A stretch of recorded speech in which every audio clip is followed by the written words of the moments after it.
E esse é o fato relatado aqui na leitura dessa manhã, uma festa de casamento. Outro fato interessante é a presença de uma pessoa peculiar nessa história.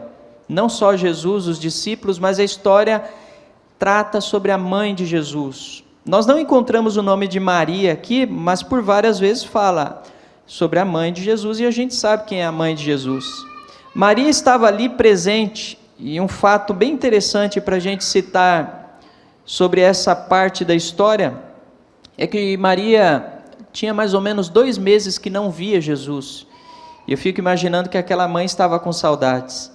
Jesus havia passado 40 dias ali no deserto, logo depois foi batizado, logo depois começou a chamar os discípulos, e calculando os dias, mais ou menos 2 meses que ela não o via, e ela estava numa expectativa de reencontrar o seu filho, justo naquela festa de casamento, mas ao chegar ali ela percebeu que ele estava diferente. Você mãe, você pai, quando fica um bom tempo sem ver seu filho, você sente e nota algumas diferenças, não é verdade? E ela percebeu algumas diferenças. Primeiro, no seu semblante. Depois de ter passado aquele momento no deserto, possivelmente Jesus havia estado ali fisicamente bem abatido e ainda não havia se recuperado. E ela viu essa diferença. De cara ela percebeu. Logo depois ela percebeu que uma diferença era bem peculiar também. Jesus não estava sozinho, Jesus estava acompanhado dos seus discípulos.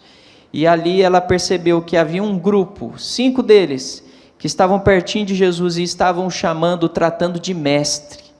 Algo bem diferente do que ela havia conhecido. Aquele filho que ajudava nos afazeres de casa, agora estava ali como um mestre. E Maria estava ali como uma convidada para reencontrar com seu filho. Maria, dizem alguns pesquisadores, fazia parte da família de um dos noivos. Por isso ela estava ali como convidada, e há indícios disso na própria história, principalmente na parte em que ela toma a iniciativa, geralmente isso um parente fazia, comunicando a Jesus que havia acabado o vinho. E também a gente percebe indícios de que ela estava no ambiente familiar, quando ela dirige-se aos serventes e diz: faça tudo o que ele disser, ou seja, ela ordenou, ela fazia parte ali da organização daquela festa. Deixando esses detalhes peculiares de lado, talvez você nessa manhã diga: pastor, e as lições espirituais dessa história para mim? Então a seguir eu quero citar cada uma delas, e gostaria que você nessa manhã não só as percebesse, mas também estivesse disposto a praticá-las em sua vida. Existem tantas lições, mas a primeira a gente encontra já no verso 3, eu posso reler com você? Aqui diz assim: tendo acabado o vinho, a mãe de Jesus lhe disse: eles não têm mais vinho. A primeira lição que a gente encontra aqui, já no início do verso 3, é a busca de uma solução dirigida à pessoa certa. Eles estavam com um problema naquele casamento, sim ou não, irmãos? Estavam. Havia acabado o vinho. E ela não foi atrás, talvez, do noivo, da noiva, ela não foi atrás dos pais do noivo, da noiva, ela cria em Cristo, e ela foi buscar ajuda à pessoa correta.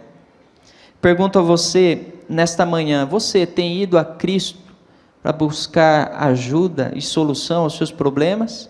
Ah, pastor, eu vou, mas depois que eu termino a minha lista de pessoas que eu busco ajuda, Jesus está lá no final. Não faça isso.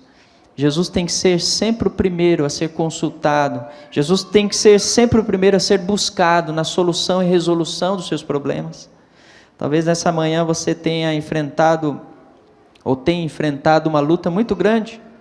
Para alguns é uma situação familiar, para outros financeira, ou quem sabe até espiritual, emocional. Talvez você já procurou ajuda por tudo quanto é lugar desse mundo, de um lado para o outro, e esqueceu de olhar para o lado mais importante, que é olhar para cima, buscar ajuda do divino Salvador. Maria entendeu isso, percebeu o problema e foi buscar ajuda ao seu filho, a qual ela sabia que era o enviado de Deus. Primeira lição dessa história: busque a solução, mas se dirija à pessoa certa, e a pessoa certa para nos ajudar em nossas lutas, quem é, irmãos? Cristo Jesus. Mas mais à frente, no verso 5, a gente encontra uma outra linda, preciosa lição dessa história. Olha o que diz aqui. Então ela falou aos serventes: fazei tudo que ele vos disser. Essa declaração de Maria, irmãos, aos servos, ela se concentra logo depois da abordagem que ela foi a Jesus e disse que eles estavam com problema, que havia acabado, enfim, o suco, o vinho. E aqui a gente analisa uma questão bem interessante, porque acabar o vinho numa cerimônia de casamento naquela época é diferente do que acabar algum prato, quem sabe aí do buffet de um casamento comum. Não acabou o bolo, o brigadeiro, é bem diferente. Acabar o vinho no contexto de casamento daquela época era bem preocupante. Por quê, pastor? Além de deixar uma imagem de que o noivo não tinha condições financeiras de sustentar sua família, poxa, uma semana de festa ele deixou acabar o suco da uva e o vinho, ele não vai ter condição de sustentar a sua família. Esse era um problema. Também dava margem para mostrar aos convidados desorganização, desconsideração. Então acabar o vinho era um problema sério, por isso o intuito de Maria tentar resolver logo a situação. Ela procurou a Jesus, mas a resposta de Jesus foi bem intrigante. A resposta de Jesus foi, estranhamente ele diz: mulher, o que eu tenho contigo? Eu não sei se você, mulher presente aqui nessa manhã, ou que nos acompanha na transmissão, gostaria de receber uma frase como essa, talvez do esposo, ou de um filho. Mulher, o que eu tenho a ver com isso? O que eu tenho contigo? E a gente até se incomoda com essa expressão. E eu já ouvi até pregadores pregarem outros sermões. Não, mas essa é uma declaração comum na época. As pessoas se tratavam assim. Não é bem assim, irmãos. Se você analisar biblicamente falando, não era comum um filho se dirigir à mãe assim. Mas perceba algo interessante. Jesus não foi grosso com Maria. Ele expressou apenas um tom de repreensão. Jesus, ele não queria ser grosseiro com Maria, não queria ser grosseiro com a sua própria mãe, ele apenas na sua expressão demonstrou um tom de repreensão ao pedido dela. E talvez você diga assim: pastor, mas por que a repreensão? Porque Maria tinha uma ideia um pouco distorcida da obra de Cristo, e Jesus precisava até a sua mãe ensinar isso. Maria, como os demais judeus, imaginavam que Jesus estaria vindo para se tornar um rei, o trono físico de Israel, e não um rei espiritual. E outra ideia errada que Maria tinha, a concepção de um tratamento privilegiado.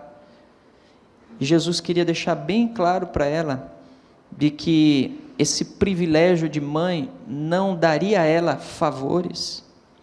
Mas a partir daquele momento, Jesus queria instituir, deixar claro para Maria que o relacionamento entre mãe e filho apenas estaria iniciando um novo relacionamento, que era um relacionamento de pecador e redentor. E Maria precisava compreender isso, mas de forma nenhuma Jesus foi grosseiro com sua mãe. E existem exemplos bíblicos de que essa forma Jesus usava no tratamento com outras pessoas. Por exemplo, posso citar algumas para você nesta manhã. Jesus se dirigiu à mulher samaritana dessa forma: mulher. Jesus se dirigiu à cura da mulher encurvada também, dizendo a ela: mulher. Não Jesus, mas Pedro se dirigiu à mulher que indagou se ele conhecesse Jesus, está lá em Lucas 22, dizendo: mulher, eu não o conheço. Jesus também na cruz, ao dedicar a sua mãe aos cuidados de João, disse: mulher, eis aqui o teu filho. Então perceba, de forma nenhuma Jesus quis ser grosseiro com a sua mãe. E a prova disso é o que a gente encontra de lição logo a seguir. Ela disse aos servos: fazei tudo que ele vos disser. Se ela tivesse sido ofendida, ela não teria dito essa frase, não é verdade? Mas ela não se sentiu assim. Ela disse: fazei tudo quanto ele vos disser. Esse pedido de Maria é bem peculiar, irmãos, porque ele chega a nós com um pedido bem real hoje também. Fazei tudo que ele vos disser. O que Jesus pediu àqueles homens? Unicamente que eles enchessem aquelas talhas que tinham mais ou menos 100 litros de água. Mas o problema não seria resolvido, pastor, porque eles precisavam de vinho. Por que encher de água, não? O milagre também tem o ponto em questão, que é a ação por fé. Ali o milagre precisava ser realizado, mas a atitude humana precisava também estar linkado com esse milagre. E é bem interessante notar que esse pedido estranho de Jesus também coloca muitas interrogações em nossa mente quando ele faz a nós pedidos estranhos. Jesus te fez já algum pedido estranho? Quem sabe um pedido de sair de um lugar e ir para outro? Quem sabe um pedido estranho de você, no meio da noite, acordar e orar por alguém em especial? Um pedido estranho, talvez, de deixar um emprego e assumir uma outra função. Existem pedidos que muitas vezes a gente considera estranhos, como aquele de Jesus: encha de água, mas estamos precisando de vinho, por que água? Sabe, alguns pedidos estranhos nós temos nas próprias crenças nossas. Por exemplo, um pedido estranho: você está aqui nessa manhã, num sábado de sol, podia estar na praia. Pedido estranho, né? Vir adorar no sábado. Mas se Deus pediu, obedeça, Ele sabe o melhor. Lá à frente a gente vai comprovar isso. Outro pedido estranho: usar os talentos e dons, trabalhar na obra de Deus. Como eu faço isso? Gratuitamente. De fato, a gente não exerce o ministério dos dons espirituais gratuitamente, a gente recebe muito. Mas a gente parar para pensar, parece estranho usar o meu talento e dom na obra do Senhor, ou quem sabe ser fiel nos dízimos e ofertas. Pedidos estranhos. Naquele dia foi feito um pedido estranho, mas a lição está aí no verso 5: faça tudo o que ele vos disser. E se não fizessem? Possivelmente o milagre não teria sido realizado.